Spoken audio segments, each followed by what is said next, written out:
Si je vous dis là, comme ça, Japon, 1866, vous me répondez quoi? Sûrement pas grand chose malheureusement parce que on nous apprend pas grand chose au sujet d'un homme qui s'appelle Jules Brunet et pourtant beaucoup de gens le connaîtraient sous le nom du dernier samouraï. Alors aujourd'hui je voulais parler d'un film qui a été fait en 2003 avec Tom Cruise. Ce film là il s'appelle The Last Samurai, le dernier samouraï en français. Il a été produit par des Américains et vous allez voir qu'il y a beaucoup de pardon dans ce film. Je vais commencer déjà par parler du film en lui-même et en quoi il y a beaucoup de fautes. Alors je voulais juste clarifier un point, j'en ai un peu rien à faire hein, que ce soit des Américains qui l'ont fait, c'est très bien s'ils l'ont fait. La France aussi doit prendre un petit peu ses responsabilités en matière de production et en production de films. Mais je trouvais ça très intéressant parce que c'est un film qui est mal connu et qui est mal interprété parce que c'est pas du tout ce qui s'est passé. On a beaucoup de films qui ne sont pas du tout raccord à la réalité. Le film Le Dernier Samouraï, ça parle d'un Américain qui est envoyé au Japon pour résoudre une affaire entre le shogun et l'empereur Meiji. À cette époque-là, c'est toujours la même chose que ce soit dans la réalité ou dans le film. On a un petit problème au Japon.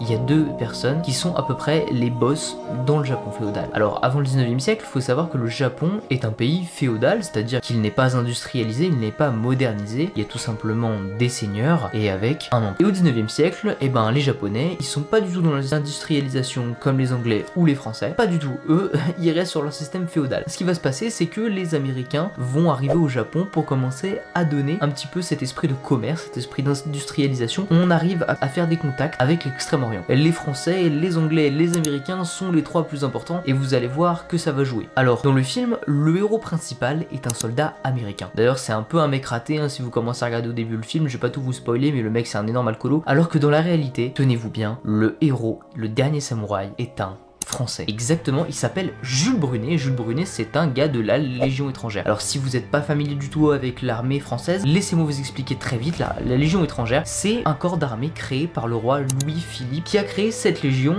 et ça rassemble généralement les soldats les mieux formés. On a généralement les meilleures formations dans la Légion étrangère. Dans ces légions étrangères, à cette époque-là, il y a un gars qui est connu qui s'appelle Jules Brunet. Jules Brunet, c'est déjà quelqu'un qui est reconnu par son statut, c'est un très grand soldat. C'est un soldat qui est reconnu par ses pairs, par ses commandants. Il a déjà fait la campagne du Mexique entre 1863 et 1864 et il est très respecté par les soldats et par ses commandants. Il est déjà distingué par ses faits d'armes et en 1866, il y a un petit souci au Japon. L'empereur Meiji, donc le nouvel empereur qui succède à un autre empereur, fait face au shogun et à cette époque-là, vous avez deviné, il y a l'industrialisation. Et pour faire face à cette industrialisation, le Japon va drastiquement changer. C'est un changement absolument crucial et primaire pour le Japon parce qu'il passe en fait d'un monde qu'il connaissait à un monde complètement différent, le monde occidental. Et alors je vous passe les détails hein, parce qu'on n'est pas en cours d'histoire, mais du coup le shogun va faire la guerre à l'empereur Meiji. Et donc du coup derrière ces deux factions là, vous avez les deux pays, l'Angleterre et la France qui sont derrière. La France va aider le shogunat et l'Angleterre, toujours comme bonne traîtresse, va aider l'empire Meiji. Voilà, donc même si on n'est pas en Europe, les Français et les Anglais se tapent sur la gueule. Les Français vont alors envoyer, en tout cas si vous êtes bon en histoire, en 1866, c'est Napoléon III qui est au pouvoir. Ils vont envoyer Jules Brunet et les gars de la Légion étrangère qui s'appellera la mission Chanoine et va se commencer une guerre entre le shogunat et l'empereur Meiji. On va avoir une guerre qui va se dérouler sur quelques années entre 1866 et 1868, ce sera une guerre à peu près de 2 ans où Jules Brunet va avoir le temps de montrer en fait ses capacités de combat qui seront extrêmement respectées par ses amis japonais et d'ailleurs par le shogun. L'homme qui gère le shogunat à cette époque-là, il prend d'ailleurs Jules Brunet sous son aile comme si c'était un peu son fils, il l'adopte d'une certaine façon, c'est assez bizarre et d'ailleurs c'est même pas expliqué dans le film mais je trouve ça un peu nul, ils sont plus amis que père et fils et sachant qu'il y a un grand écart d'âge entre les deux. Et Jules Brunet, il dessine extrêmement bien, il dessine les femmes japonaises, les hommes japonais et les hommes sont soufflés par son talent de dessinateur, ce qui fait qu'il est absolument reconnu déjà comme un très bon soldat. Et puis il s'adapte énormément aux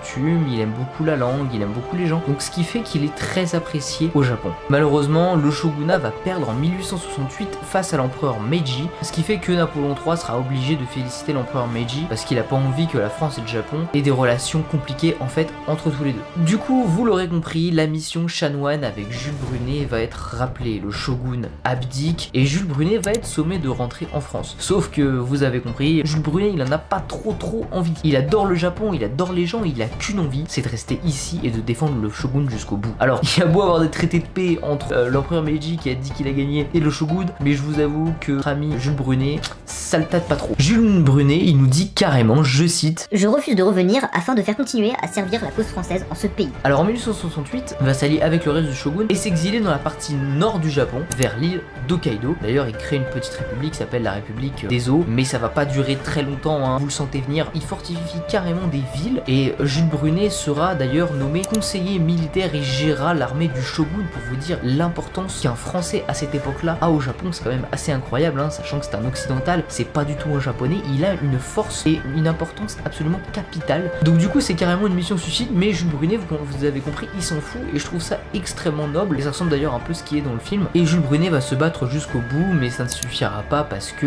le shogun va perdre et il va être obligé d'embarquer sur un bateau français et de rentrer chez lui. Évidemment, l'empereur Meiji s'est douté que Jules Brunet est rentré chez lui et demande à cette époque-là à l'empereur français de tout simplement de le condamner à mort. Vous avez bien compris que Napoléon III, il n'en a absolument pas envie, c'est un très bon soldat. Il va officieusement révoquer Jules Brunet, mais officiellement, Jules Brunet, il va être toujours un petit peu là dans l'armée. Et le meilleur, c'est qu'en 1895, l'empereur Meiji va se souvenir un peu de cet ancien samouraï, du dernier samouraï, parce qu'il faisait partie des derniers de l'île d'Hokkaido. Il va quand même lui remettre la médaille de l'ordre du Mikado. C'est une distinction extrêmement importante au Japon, qui fait qu'il va être reconnu malgré la guerre entre ces deux hommes. C'est-à-dire que c'est quand même incroyable, vous avez un Français qui va au Japon pour défier l'empereur et aider le shogun, mais finalement l'empereur lui reconnaît sa bravoure et son amour pour le pays du Japon et le récompense à la fin. Je trouve ça absolument magnifique. Sur ce, je vous remercie pour avoir écouté cette vidéo sur Jules Brunet. S'il vous plaît, allez voir ce film qui a été fait déjà par Edward Zwick, parce que c'est un beau film, même s'il ne représente pas la réalité, mais vous pouvez aussi aller voir un autre film qui est fait par des Japonais qui en fait parlent de cette époque-là, et les Japonais d'ailleurs connaissent bien Jules Brunet. Je vous invite à aller voir ces films, parce qu'ils sont assez beaux et ils reflètent une époque qu'on ne connaît pas beaucoup, nous en tant qu'Européens, on connaît pas trop cette partie asiatique. Je vous encourage donc à aller voir ces films et n'hésitez pas à nous suivre, parce que sur cette chaîne on va sortir un film en mi-2024 qui va être un film d'action, d'aventure, d'humour, donc je vous invite à nous suivre, de liker et de partager cette vidéo. Sur ce, je vous souhaite une bonne journée et on se revoit plus tôt que vous ne le pensez.